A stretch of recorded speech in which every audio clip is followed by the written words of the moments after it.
With both of those primal Pokemon, you've got the ability to put the weather into your favor on many different counts. Right. And that's one of the things that Jonathan's going to be looking to do here. He really wants to make sure that he can bear down against that Rayquaza to stop any sort of airlock, any sort of Delta Stream from going up and put the weather into his favor. Absolutely. So I'm really curious to see how this match plays out. There's going to be a lot of scary factors. You know, the Volcarona in general as a Pokemon we really have never seen in 2016. Was really good back in the older days of VGC, but back then it used Quiver Dance to increase its special attack, special defense, and speed. But in this format, you know, it just doesn't have nearly as much firepower. So this most likely being a bulkier Volcarona, maybe to help set up and just get some strong attacks off. But Jonathan Evans with the dual primal composition here, those just hit so hard against all of Barry's team. Well, we saw yesterday Barry on stream using that Volcarona. It does carry the red card, so it's going to be super, super annoying for Jonathan to deal with. But guys, we're just about to kick it into this top 8 match. It's one of the final ones here at the World Championships in San Francisco for 2016. Give it up for Jonathan Evans and Barry Anderson.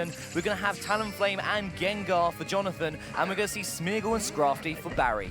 This carrying a lot of momentum. Like a 2016 match right now. These Pokemon, you know, I think all of them were actually legal in 2014 and 2015, so kind of surprised to see all of them, but pretty interesting here, right? Smeargle, always such a big threat, but Talonflame and Gengar are both Pokemon that get access to Taunt, and if you can Taunt Smeargle, you know, not that many Smeargles nowadays carry Mentor. Focus Sash is by far the most common item. Scrafty here obviously puts some potential in terms of knockoff. It does have Fake Out pressure as well, but Talonflame is a Pokemon that does get access to Quick Guard. But knockoff is a big deal, could potentially knock out this Gengar or just do a lot of damage and damage to Talonflame as well. But I think if I'm Jonathan, I'm a little bit okay, or I'm a little bit happier about my positioning here, especially if I got Taunt on one of my 2 Pokemon because I can shut down that Smeargle. And also, we haven't seen Jonathan's team before properly, so we don't know if this is a Mega Gengar, or Right. if this is a Gengar that's carrying a Focus Sash. Right. He's also got the Manectric, which actually usually is only used for the Mega Manectric version. So is this going to be a normal Gengar? If there's a knockoff, will it just activate the Focus Sash, or will it just do big damage? Oh no, it's going to be a Mega Gengar here, so we're going to activate the trap.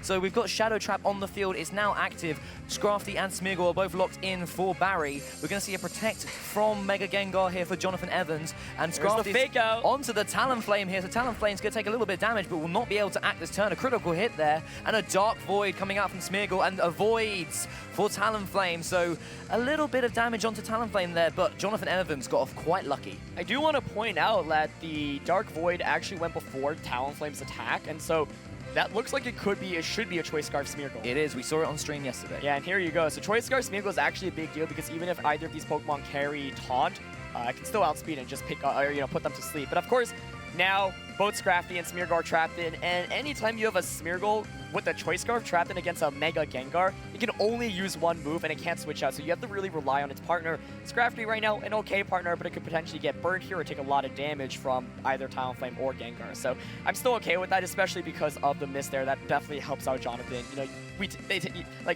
that's just something that helps you and doesn't put you at a disadvantage. So we saw, well, let's go back to the turn because this is more important. So Tailwind is going to come out from Talonflame here, and we're going to see the speed increase of both the Pokemon. Here's Dark Void! Oh, here we go. It's going to hit one of the Pokemon. It's going to get both, though. Let's see. So that's going to see Gengar going to fall asleep. Oh, Talonflame avoids it again, so but not Mega the Gengar, one. yeah, Mega Gengar really wanted to stay awake there. Gengar is going to take its first turn of sleep now, though, but Talonflame managing to avoid a low kick onto the Smeargle. Low kicking itself, so obviously realizing that Smeargle is not the play to be trapped in here. Really intelligent play from Barry, but also a little unorthodox. Yeah, I don't think I've ever seen that before. I've never seen a Smeargle get one hit KO'd by its own partner, but this is the one time where it makes sense. You pick up the knockout, you get a free switch in.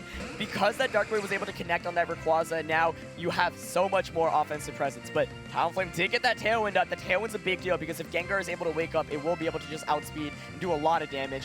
Now, naturally, Gengar and Talonflame are already stronger than both of the Pokemon, faster than both of the Pokemon on Barry's side, but that's a really, really clever low kick into itself, because I think like if you don't pull that off, then you're just stuck with Smeargle against a Mega Gengar, and there's no offense there. There's no offense still, and you're just wasting time because Grangar's just going to sit there and slowly take out your Pokemon. If you're Jonathan now, do you leave Gengar in on the off chance that it wakes up? Right. You know, that's something you have to ask, because if you switch out, do you even have any safe switches? You know, looking at Jonathan's team, he does have that Bronzong, which I would be surprised to see if he didn't can bring, because I think it's so helpful against the team composition that Barry has, you know, especially Xerneas and Rayquaza here. So I wouldn't be surprised to see a switch out. Talonflame here, of course, can still get a Brave Bird off and super effective against Scrafty. No switch outs though, here we go. So we're going to get the Mega Evolution from Rayquaza, the roar into the sky, and a big swish to say, Barry, I've arrived, let's get through to the top 4. So we've got Rayquaza Mega Evolving. Delta Stream is now going to be active as well. Doesn't really matter too much against the opposing Pokemon, but also going to put the weather in its favor a little bit here. We've got the Protect coming out from Mega Rayquaza as well.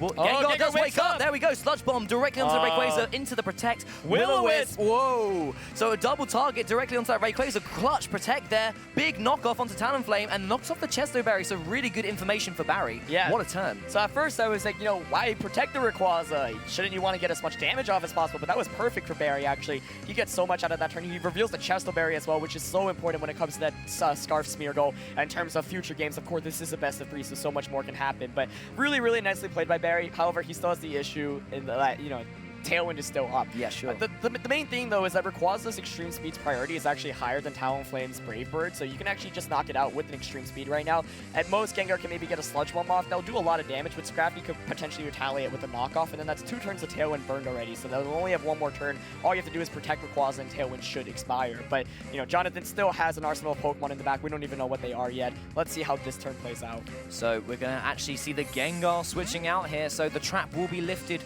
after this turn. Kyogre's going to come in here, and it's going to set up the rain instead of that Delta Stream. So Primal Kyogre hitting the field for the first time. Jonathan Evans looking into Barry's eyes there, just saying, like, what did you do? Right. Did you launch a Dragon Ascent at my Kyogre? Because if you did, I'm really not going to like you for doing that. So we've got the Primordial Sea coming out now. Water type attacks will be boosted here. And so what is this Talonflame going to do? It's going to hit the Will-O-Wisp directly onto that Rayquaza. Really, really clutch move there. The burn Rayquaza not going to be able to do that much damage with this Dragon Ascent. You can imagine this Dragon Ascent probably is going to go into that Primal Kyogre slot, trying to get rid of that trap for Barry. Right.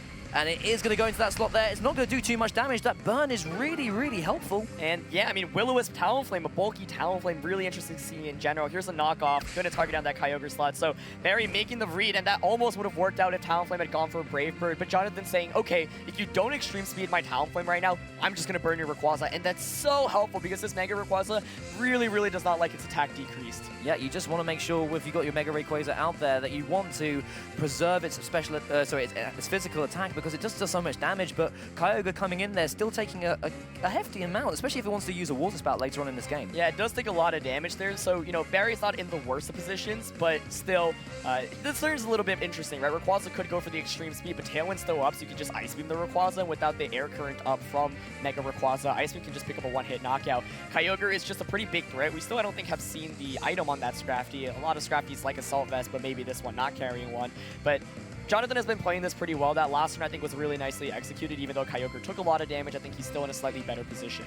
So we're going to see the Extreme Speed coming out from Rayquaza here. It's going to go onto that Talonflame slot. 47 HP ticking down. No! Oh, 9 HP! Bulky Talonflame coming out there. The Brave Bird will get the recall damage, but it's going to do huge amounts to one of these Pokemon. Scrafty's going to take that. It's also going to go down to just over half HP there. Obviously, Talonflame being intimidated. Right. But Talonflame is now off the field for Jonathan. He's really happy it survived to get that Brave Bird damage off. And the Origin Pulse hits both Pokemon. Wow, how much is this going to do? We're going to see Scrafty go down all the way down. So Scrafty has left the field now. Not too great for Barry here, but the Rayquaza being burnt as well. Like, Jonathan, that Will-O-Wisp really paying dividends there. Yeah, and, you know, Barry could have just easily prevented that with the Extreme Speed. Sure, Kyogre would have been healthier, but at least your Rayquaza isn't burning. Rayquaza is really the main Pokemon in this matchup. I think, you know, we haven't seen Xerneas from Barry's end yet either, but if there's the Bronzong in the back for Jonathan, this pretty much, I think, is over. Unless there's a surprise overheat on Rayquaza. Actually, even if there is, rain's up, so you can't even do anything about that. Do you know what I love about this matchup, Aaron? What? Is the fact that we've seen a Talonflame here, and Talonflame's a Pokemon that had really great success at the beginning of this format as a really fast attacker. And it died off towards the middle. Europe hated it. US Nationals were like, I don't want to see Talonflame, I want to see Bronzong. Right. And then Japan Nationals like, no, we love Talonflame. Talonflame's amazing. It's going to do loads of damage with Choice Band. And Jonathan Evans like, no. No, bulky. Give me your Will-O-Wisp. Right. I'll have a Will-O-Wisp, please. And that is fantastic. Look how much damage it's done to this Rayquaza. Just, not physical damage, but mental damage. There is nothing that this Rayquaza can do to these Pokemon. There's the Xerneas come out. You can see why Jonathan Evans has the team advantage here, but he also has executed it really well. I think in the last top 8 set that we saw between Wolfie Glick and Justin Karras, Justin had a significant advantage in terms of team matchup, but Wolfie just executed it so much better and played it really masterfully. Here, Jonathan has a better team matchup, and he's playing better, and that's why, you know, this first game looks like it's going to go into Jonathan's favor. We haven't even seen the 4th Pokemon. If it's that Bronzong, like, it's, you know, definitely over. Even if it's not, though, Gengar and Kyogre are still in a pretty good position. Of course, the Gengar able to just outspeed and get a Sludge Bomb off here against Xerneas, and Rayquaza is going to faint in 2 turns due to a burn. I just realized that we could be seeing actually 4 Mega Gengar make it through to the top 4 of the World Championships here in 2016. Kangaskhan and Salamence, move aside. Kangaskhan, where are you at? Yeah, exactly. We don't need you anymore. Gengar has finally arrived. It shows how strong that Shadow Trap ability is. It allows so many different plays from your Pokemon. It gives the opposition so many headaches as well. We're going to see the Protect coming out from Rayquaza, but the Burn is going to do a lot of damage to it as well once this turn is done. Here's a Sludge Bomb onto the Xerneas. How much will this do? Xerneas doesn't have the boost up yet. Going to take it down to, whoa, that's a lot of damage. Yeah, so Xerneas is going to get the Geomancy up, but it might be too late. I think it might be too late, unless Kyogre here opted to go for an attack onto that Rayquaza slot, or misses an Origin Pulse. But I think if you're Jonathan, you should honestly just Sludge Bomb and Ice Beam that Xerneas slot, because you know that Rayquaza is going to faint to burn in another turn. So I don't really quite understand the Protect play from Barry's end, because he knows that Rayquaza is on a timer anyway. Maybe he just wants another turn with it, but really, really good turn here, and we do see the Ice Beam. Does target into the Rayquaza at least. So the Burn won't pick up the knockout here. Rayquaza hangs on with a little bit of health, but maybe Barry is just looking for the information now. Right. I mean, maybe he's realized that he's an intelligent player. He's realized that he's in a really bad position. He hasn't seen Jonathan's 3rd Pokemon, and he just wants to know how much damage these moves are going to do to his Pokemon. And we did see that Sludge Bomb kind of roll onto Xerneas, right? I was expecting to pick up the knockout, didn't. It ended up surviving with around 10%. And that could be a big deal for the future matches, especially because we saw that Xerneas outspeeds the Kyogre as well. But, you know, I guess what Barry was trying to go for, maybe like, okay, now I can Moonblast Gengar and Dragonus and Kyogre, hope for some critical hits, but all Jonathan has to do is double Protect here, let the Rayquaza faint to burn, and then Xerneas can't knock out Kyogre and Gengar at the same time. A Dazzling Gleam won't knock out Gengar. Gengar will knock it out in return. So this definitely is going to be a win here for Jonathan Evans, I think. There's pretty much nothing he could do, unless for some reason he doesn't double Protect here. So let's see if this happens. We're going to see the moves coming out now. We're going to see a Protect from Gengar here. Are we going to see the Protect from Kyogre now? Yes, we see the Protect from Kyogre here, and Rayquaza will go down to that Burn. Xerneas will be facing against 3 Pokemon, and Jonathan Evans will just put the clamp onto Barry. And the reason why I think this is a big deal for Jonathan is, you know, he could have just sacrificed the Pokemon there, but then you reveal what your 4th Pokemon is. In a best of 3, Jonathan conserved so much information and was able to take a very, very dominant set. So excellently played there. I thought Barry still played relatively well, but the team matchup just wasn't in his favor. Smeargle was only able to put 1 Pokemon to sleep, and I really think that Talonflame was the MVP for Jonathan. Yep, and I think there's a lot to take away from this match, but a really, really intelligently played game from both players. Barry realizing that once he managed to get that sleep onto the Gengar using the Choice Scarf Dark Void, that there wasn't much more for Smeargle to do. He'd be trapped in using Dark Void, and now that he noticed Talonflame's got that Chesto Berry as well, there's even more pressure on him on how to make sure that he just gets around that Pokemon. Yeah, absolutely. And you see Jonathan taking his time at this point, just wants to think things through, you know, gets the mind rushing and just kind of recollect your thoughts, because you're about to go into a 2nd game and you're 1 game away from making the semifinals of the World Championship. So you're so close to it, but he's just going to play it safe here and just recollect his thoughts. Here's the Dazzling Gleam. Even with the critical hit, shouldn't be enough to knock out Gengar, and a Sludge Bomb should be able to KO in return. But that's nice information for Jonathan as well, right? Yeah. So Jonathan can see how much a boosted Xerneas will do to that Mega Gengar. He now has that information that he can move into Game 2, and really well played from him. A lot of really clean moments in which anything could have happened if it was a usual set. But, you know, the Talonflame being bulky really messed up Barry's ideas. The trap coming in from Mega Gengar really put a dampener on Smeargle as well. Yep. And Barry had to sacrifice early on, and that kind of put him on the back foot for most of the game. Absolutely. And now Jonathan Evans is 1 game away from making the semifinals of the World Championships. Barry, of course, is down 1 game, but he's no stranger to competition. You know, he was so close to making top cut at Worlds. I'm sure he's ecstatic enough just to be in this top cut, but Barry's also someone who's been playing for so long, and, you know, the longer you play, just the hungrier you get for that title. Of course it is. I mean, like, this is something that you've spoken about before as well. Like, when you come so close before, you know that you really want to taste that again. Yep. And coming 9th in the world in 2013 really shows that Barry has a hunger and is an intelligent player. But guys, we're just about to go into team preview. So Jonathan Evans' team, which you cannot see, is Kyogre, Groudon, Gengar, Talonflame, Manectric, and Bronzong, so a dual primal core. And Barry's team, which you can see, Smeargle, Scrafty, Rayquaza, Xerneas, Volcarona, and Thundurus. What do you do, Aaron, if you're Barry? Oh my gosh. Well, first of all, you have to deal with that Talonflame. I'm actually looking directly at the Thundurus. Thundurus can just Thunderbolt it for a knockout or taunt it. You know, that would work. I think Thundurus is a more consistent option. You know, Scarf Smeargle is still solid, and I think it actually makes a lot of sense against Jonathan's team, but the Gengar trap is so big, right? Barry had to knock out his own Pokemon just to even stay alive in that game, and it worked out for him to an extent, but I think like maybe you want to adjust by not bringing the Smeargle. I think Thundurus could play a huge role. Once again, though, you have to prepare for the Bronzong in the back. We didn't even see it from Jonathan in the last game, and I still think it's probably one of the best Pokemon that he's got on his team. I think Scrafty definitely needs to make a reappearance because Scrafty's at least got that knockoff to deal with it, so maybe I'm thinking Scrafty, Xerneas, Thundurus, Rayquaza. The other issue is that Barry's restricted Pokemon barely did anything that last game, whereas Jonathan, he actually really didn't even need his restricted Pokemon either, but you know, Barry, in order to deal with that, he should have been protecting his restricted a little bit more, and the burn onto Rayquaza was so big. But now you know that it's both the Talonflame, right? Pokemon's all a game about information management. You've gotten significantly more info now. We'll see if Barry can adjust and take this to a game 3. Well, you see both players sharing a laugh and sharing a smile there. There's no hard feelings going into this game 2. So Barry Anderson, after losing the first round, will have to play catch-up now. Jonathan Evans of the United States is sending out Talonflame and Gengar. There's the Thundurus. There we see it. So Aaron Cybertron Zhang is a Psychic. We see the Thundurus coming in alongside that Rayquaza, and there's a lot more damage on the field for Barry this time. Absolutely. I like that Thundurus so much more there because you can taunt the Talonflame. You've got that priority taunt, and Talonflame won't be able to Will-O-Wisp your Rayquaza. So there's a plethora of options, but the other tricky thing here is we don't know Gengar's moveset. Gengar's a Pokemon that actually likes to carry Icy Wind a lot of the times, and if it does carry that, it could be potentially bad for Barry. So we're not sure if Barry knows this information or not, whether he has Icy Wind. We don't even know, but at least I think Thundurus puts him in a significantly better position. Great adjustment there by Barry. Jonathan trying to go for the same leads, but, you know, I think he's definitely doesn't have the lead advantage this time. But that's the thing. We're in game 2. Jonathan is 1 game up, so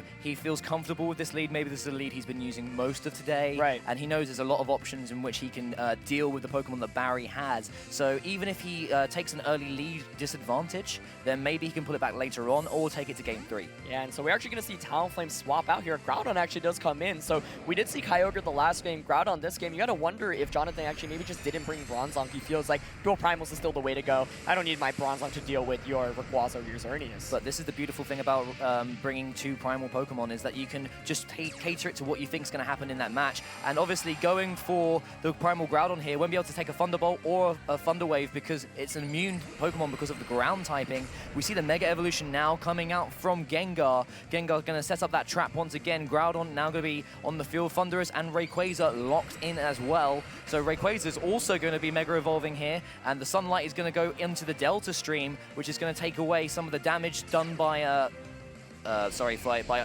Ice-type attacks, and also Thunderbolts or super effective attacks for Rayquaza. We're going to see a Protect from Rayquaza. They're going for the speed boost. We're going to see the Thunder Wave onto the Gengar. Oh. Well played, Barry, there. He knew that there could be an opportunity for Groudon to come in. Didn't want to risk missing an attack.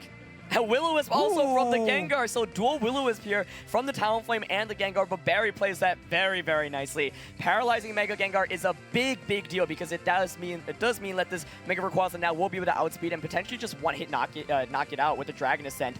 Groudon in an okay position, but Groudon doesn't really like going against Thundurus or Rayquaza if Gravity isn't up. Of course, it can use Fire-type attacks against both of them, but I think if you're Barry, you're very content. That first turn played out perfectly. You went from a good lead matchup to still a very solid position, and you're Jonathan. You didn't get that burn onto Rayquaza, and your Gengar is paralyzed. So this game playing out a lot differently from the last one already.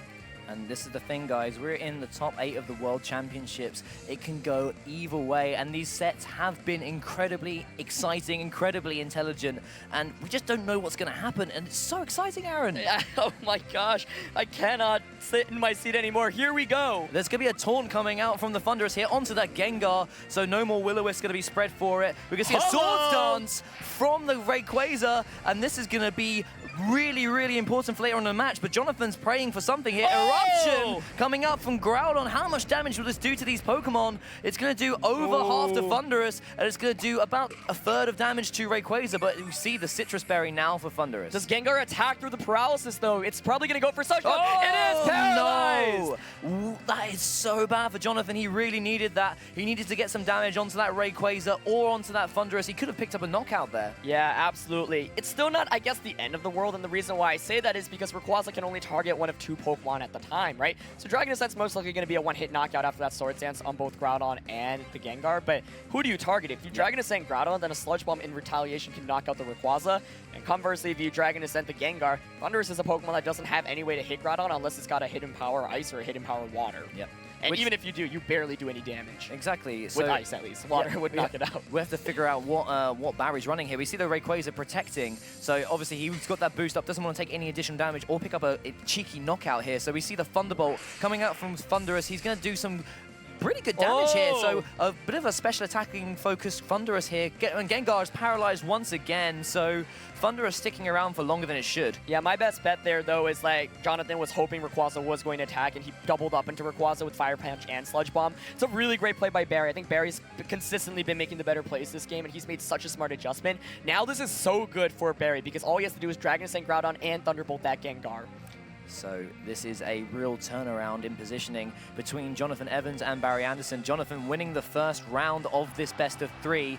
Barry is now in a more commanding position. We can see the Dragon Ascent coming out from Barry Anderson. It's already had a Swords Dance. It's got a +2 going up into the atmosphere, slamming down onto that Groudon. It's going to hit it out in one hit. That is some big damage. That's a knockout. Groudon doesn't be able... It literally just goes down in one hit, and it's so rare to see that. It's just like, oops, I can't take this anymore. So that's a huge... The crowd is going wild here. Thunderbolt, The Thunderbolt, and it goes as well. Gosh. So really great turn for Barry Anderson here. 2 Pokemon down. Thunderous is still around. Can still spread paralysis if it needs to. Oh my gosh. Don't forget the fact that Talonflame's in the back. You can just extreme speed that Talonflame and knock it out. This is beautiful. And Thunderous is still here. And the Kyogre. It couldn't be better. Gosh. It couldn't be better for Barry Anderson. This is the matchup that he really wanted to see. So Kyogre and Talonflame on the field now. Extreme speed range for that Talonflame. Thunderbolt onto the Kyogre, do some serious damage here. And Jonathan Evans in a tight spot. Yeah, Barry's in a prime position to win this game. He has played so well. I mean, that adjustment from Game 1 to Game 2, right? Game 1, it was like, Smeargle it just didn't do very much. Rayquaza got burned, and I kind of just got bodied. Game 2, it's like, why don't I just protect Rayquaza? It's a really good Pokemon against Jonathan's team. Oh, wait. What's the best Pokemon to pair Rayquaza with? That Thunderous looks really good against all of Jonathan's team as well. Yum, yum, yum, yum, yum, yum, yum, yum, yum. Exactly. I feel like he's found that lead combination that's basically perfect for him, and he is in such a good position. It's still not over by any means. I mean, Talonflame is a Pokemon that gets access to Tailwind, and that's also always a possibility here. But, oh my gosh, here we go. We are 4 Pokemon to Barry Anderson, 2 Pokemon to Jonathan Evans, and we're going to start now. Brave Bird is going to be coming out from Talonflame.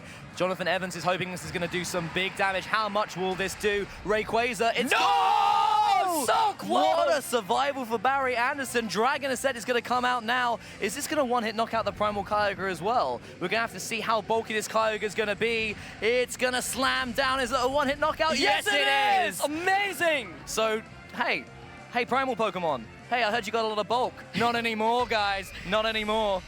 When have you ever seen a Primal Kyogre and Groudon one-hit knocked out in a game by the same Pokemon? I think you can hear the crowd shouting Barry, Barry, Barry, and Jonathan shouting it too. He understands how much this means to Barry. We are now going into a Game 3. Aaron, I'm sweating. I'm excited. This is too much. Let me tell you, it is so stressful to be in a Game 3 top 8 World Championship situation, especially when you win the first one, you lose the second.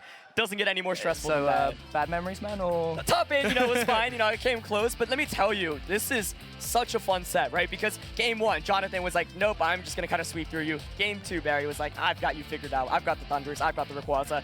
And now the question is, how does Jonathan deal with Barry? Because Barry brought a completely new strategy that last game, and it worked out perfectly. perfectly. That Swords Dance was just amazing, and Swords Dance Rayquaza has been the talk of the tournament. I believe that Marcus, that Wolfie, that Barris, all their Rayquazas all carry Swords Dance as well. So you can see how strong it is, and you know, Rayquaza is a Pokemon that people counted out for so long in this season, and it obviously had success. Rayquaza Kyogre, Rayquaza Groudon, Rayquaza Xerneas, getting to the top of so many tournaments, but so many players asked, you know, is it consistent enough to be at the top of the World Championships? This Rayquaza team on Barry's end, obviously very, very different in terms of composition, but wow, Barry shows why he's one of the best players in Europe and the world by making such smart adjustments, and it was all that Thunderous. Just gonna say, Europe saw it first, Aaron. Europe saw it first. But guys, left-hand side of your screen, Jonathan Evans, his team is going to be Kyogre, Groudon, Gengar, Talonflame, Manectric, and Bronzong. For Barry Anderson, you can see Smeargle, Scrafty, Rayquaza, Xerneas, that Volcarona, and Thunderous. Aaron, what does Jonathan need to do here? I mean, you have to deal with the Thunderous Rayquaza combination, right?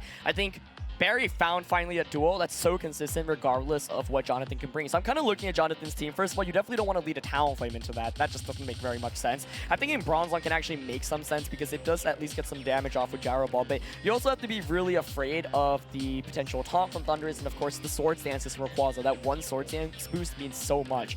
I'm wondering if Manectric actually could make an appearance here. I think Manectric could actually play a big deal. One, with the Lightning Rod ability. Two, if it's got a Hidden Power Ice, maybe you can just do a lot of damage to that Rayquaza. So not sure whether Jonathan here is going to want to bring Mega Gengar or Manectric because we didn't even see Xerneas come out in that last game.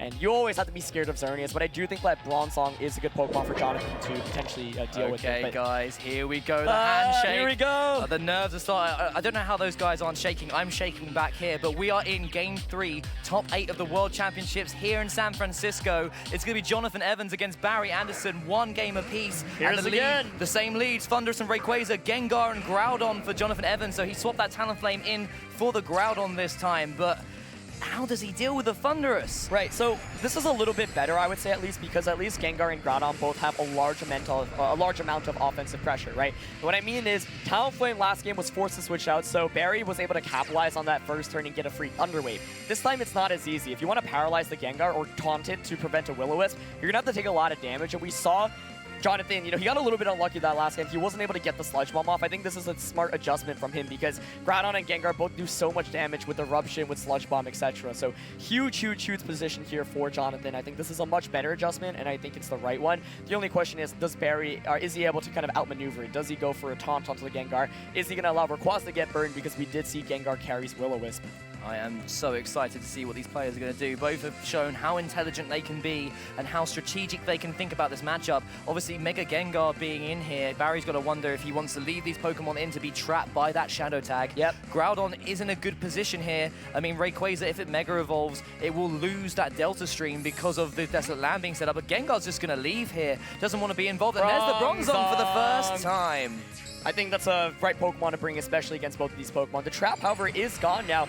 We are going to see Rayquaza Mega Evolve. You know, does it go for just a Dragon Ascent onto Groudon to reduce its damage output? So, swishy, swishy, says Mega Rayquaza. Are we going to see that Dragon Ascent, as Aaron said? Delta Stream has set up here. So, are we going to see a Taunt? Oh, Taunt coming out onto the Bronzong slot. So, that's a really, really clutch Taunt there. Oh, there's the Swords Dance, Swords Dance. Okay, so if we see an Eruption coming out from Jonathan's Groudon, that won't be, still won't be enough to knock out this Rayquaza.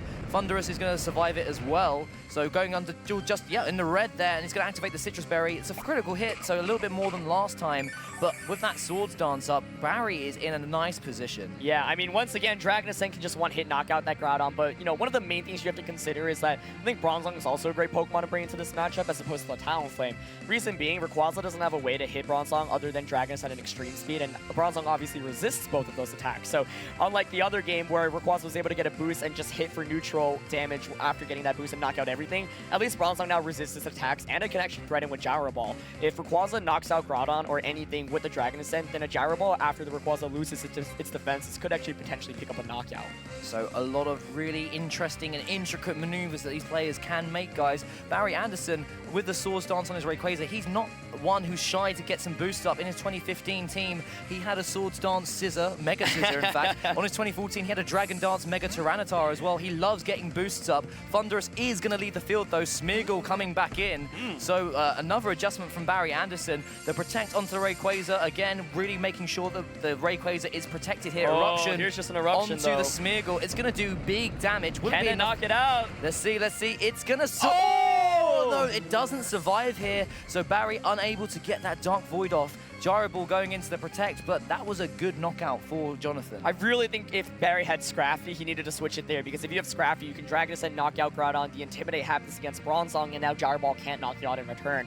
I really hope that Barry did bring the Scrafty, because if he doesn't, this matchup is so difficult because of that Bronzong. That's something I identified earlier on, right? Bronzong's so good against the core. We don't see a Scrafty coming here, so it's very likely he didn't bring it, and that's bad, bad news. You saw a little head shake from Barry there as well, so maybe he's feeling the pressure now. Yeah, I mean, he's in the same position as he was last turn. He just lost the Pokemon, so if you're Jonathan, you can't feel any bad. I mean, you can't feel any worse. This is really good for you. You've made the right adjustments, and Barry, I don't think, made the proper adjustments, right? We didn't see a Scrafty there. I think Scrafty could have been so huge there, mainly because it just counters that Bronzong so nicely. Knock up does so much damage, you could double up onto it, and you'd imagine, you know, you can actually just fake out Bronzong Dragon Ascent, but because Scrafty hasn't made an appearance yet, it's looking pretty bad for Barry. It's still not over by any means, but Jonathan should be able, or, you know, he must be able to taste top 8, right, or top 4 right now. Yeah, and it's a really good position for Jonathan Evans, who's had a really impressive season this year. Barry Anderson really hoping to make it through into that top 4, but we're just going to have to see how this goes. We're going to see the Dragon Ascent now. It's going to go up into the atmosphere. Which Pokemon is it going to target? It can one-hit knock out that Groudon. You'd imagine it will. No! Bronzong! Oh, 71 HP. Gosh. Really, really, really, really bulky Bronzong. I think he can take this Thunderbolt that's coming from Thundurus. Here we go. No, can it survive? If it doesn't, most likely will be the game. It does survive! Eruption gets up. Gyro Ball's going to come out from the Bronzong. That's going to be a double knockout, most likely. And we see the Gyro Ball. The Gyro Ball will come out. We've got to see the Gyro Ball here. Jonathan Evans, did you press that? Yes, he did. And Rayquaza will go down here. You can see how much that means to Jonathan. Poor Barry. You can see on his face he's disappointed with how that's played out, but really, really well played from Jonathan there. Oh my gosh. I can understand the play that Barry made, right? It's weird to see a Dragon Ascent go into Bronzong, but if you can Dragon Ascent and Thunderbolt Bronzong, you eliminate the Pokemon that threatens the Mega Rayquaza and with the most. Xerneas in the back as well. Yeah, and so honestly, I think if Scrafty was in that slot instead of Smeargle, Barry had such a good chance to take this, but that Smeargle being absolutely useless, kind of similar to that first game, pulling Barry down more than anything, right? It just put him in a disadvantage. So unfortunately, Scarf Smeargle, not the call here, and it looks like Jonathan Evans is going to be able to advance on. Now, it's not over yet. You know, if there's any Pokemon that can pull a 1 versus 4, it is Xerneas, but it just doesn't have enough turns, right? If you Geomancy, then you just get knocked out. Yep. If you Dazzling Gleam, Groudon gets a Fire Punch off against you, and then Jonathan still has a Mega Gengar Just in the back. very, very difficult for Barry here, and Jonathan must be so pleased with the position he's found himself in. You can see how much it means to the players that have made it through to the top 4 of the World Championships. They're all extremely jubilant, and it's going to be really, really great to see who's going to make it through in this match. Obviously, Xerneas is in a very difficult position here, but we don't want to count Barry out just yet. Dazzling Gleam is going to knock out this Bronzong here. How much will it do to the Groudon? Not too much at all, obviously, because of the resistance to Fairy-type attacks that a Fire-type Pokemon does have. Fire Punch onto this Xerneas. It's going to do it. How players really adjust, right? In Game 1, Jonathan kind of just swept. Game 2, Barry kind of swept, right? He figured out the right strategy. But Game 3, Barry didn't consider the adjustments that Jonathan would make. I think if you're Barry, you have to realize, okay, Bronzong could make a very solid appearance here. The Groudon Gengar lead wasn't the worst of positions, but I really think Scrafty was a Pokemon that was necessary there. But it's so hard to make the right predictions, the right calls, and, expect what to come out. Maybe if Jonathan did go with the same 4 Pokemon again, Barry just would have looked pretty fine. But, what the key thing is that in Game 2, Barry didn't reveal the back 2 Pokemon at all, and so he might have got into a false sense of comfort and brought the same 4 from earlier. But Sludge Bomb's going to be able to pick up the knockout on the Xerneas, and there we go. That's all she wrote, folks. Jonathan Evans now progressing into the top 4 of the World Championships here in San Francisco.